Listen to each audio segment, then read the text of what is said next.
Professor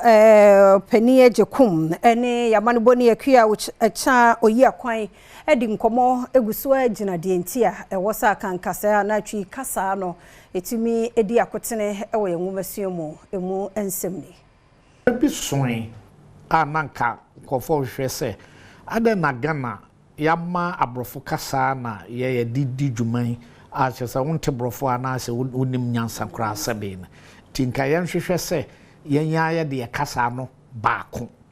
na ye de bedi dwuma na ka be national language na ye ne awo ka se Lingua Franca no bepem se na yentumi nye yes so se ede na yakwazidie akwazidie no doso baako ne se Ghana o man ketwa we ye o kasa hodo mako yakoba aduoso ejina nipa kora wo kan so obi kan a obeka se fantie kasa baako asante kasa baako bron ye kasa baako kwawu ye kasa ekwapem ye kasa na wakan se ebi a asen ye kasa dencha ye kasa okan nyina wahwe obenya ba dumiensa wayan ye sua kasa no ye fanse ni nyina ya Akan na ne nkura bata ene ne amekeka nyina bono kwawu achem nyina so de no to nche na oba ase he ya nzema wa hanom ena futufuo ewo honom ena obesi nkra ha wa hanom dangwe ne adan ewo ho ansa no akọ eve otremu etra kumasem efrosro ho a dagoma wo honom gonja wo honom kusase wo honom de edoso ti de na nkofo hwense na ne we mu de he na yemfanye ho na asem no ekopem ye yes enti na wantwi obi ampese ye de we ya na chese bem kasa de ya kase enti no na ama ebepem se ne yentumi nya ba konkora emfanye no nese entimi nsikura wo menwu ebetumi asi na ze kasa ebata nipa na koma ene na dwene ho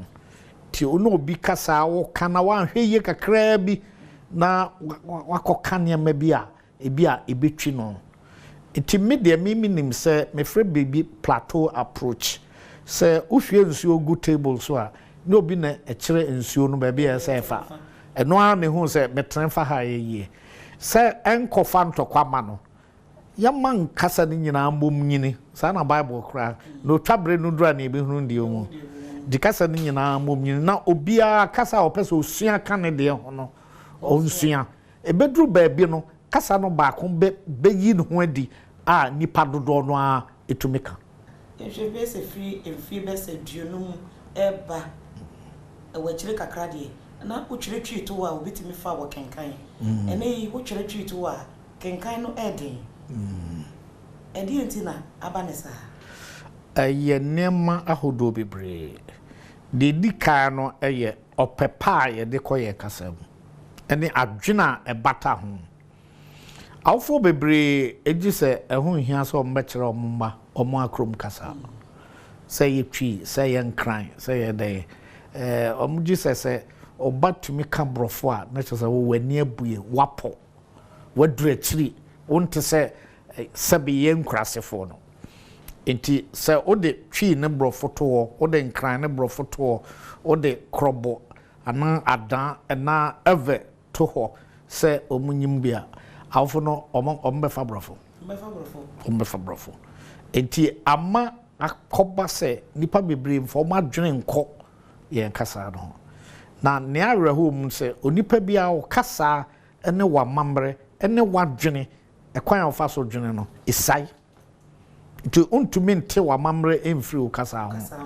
ena untumi nte wa mamre no kasa emfiri ekwan ofa so edwene eho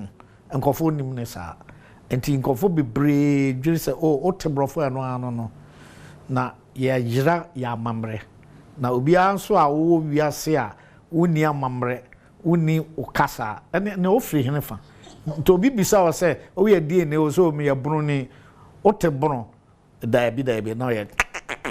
na ne o bunu na ne sei woni mbunu amamre woni mbunu kasa bi kura aduane kura di mu o bunu woni da bia auto check ti o bayira bibia e hye won so a ye friend